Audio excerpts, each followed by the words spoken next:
Donc Helix se pense comme un générateur d'innovation sociale, c'est-à-dire que notre métier et notre raison d'être, c'est de favoriser l'émergence de projets d'innovation sociale chez nos clients, que ce soit des collectivités territoriales, des institutions, des entreprises ou bien des réseaux associatifs. Notre particularité, c'est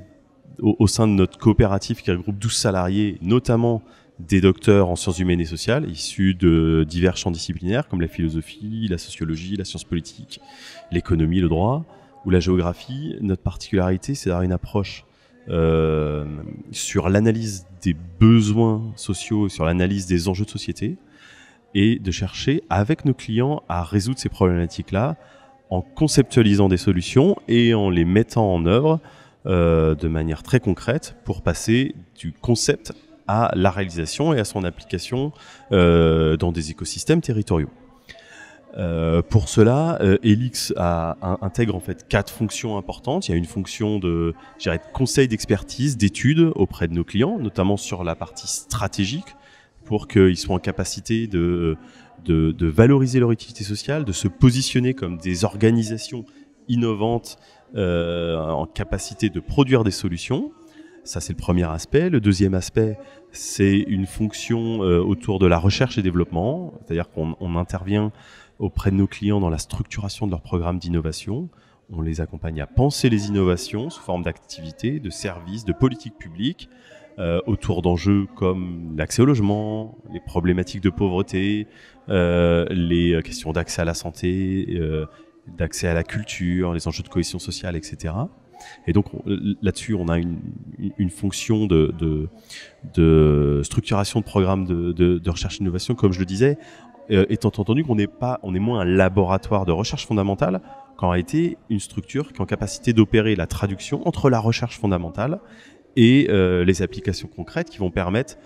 au monde socio-économique de mettre en œuvre ces différents services. La troisième fonction qu'on intègre au sein de la coopérative Helix, c'est ce qu'on appelle une fonction d'accélération de projet. Alors derrière, on n'est pas tant sur le champ du financement de projets tels que on appelle généralement les accélérateurs, on est plutôt sur la construction en interne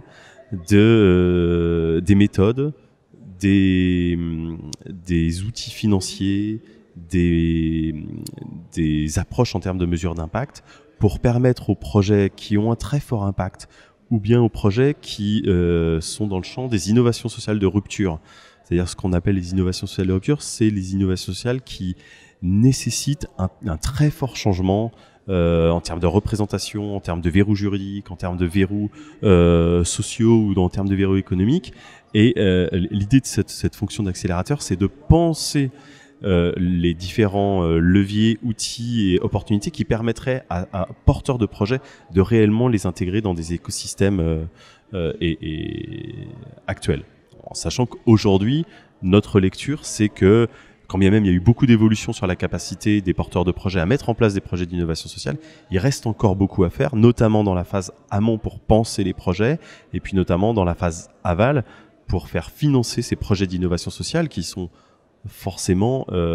porteurs de risques et d'incertitudes et qui donc parfois ont du mal à trouver des financements. Et puis une quatrième fonction qui est le laboratoire d'idées. Cette quatrième fonction, elle vise à sensibiliser les écosystèmes, les décideurs, les institutions notamment, à l'acceptation des innovations sociales et notamment aux changements qu'elles induisent à la fois au niveau des organisations mais au niveau de la société. Et cette fonction de laboratoire, d'idées, elle joue sur effectivement une capacité d'influencer les politiques publiques ou un certain nombre d'acteurs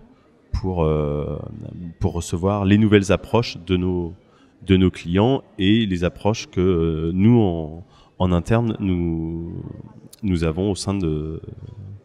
notre programme de RD.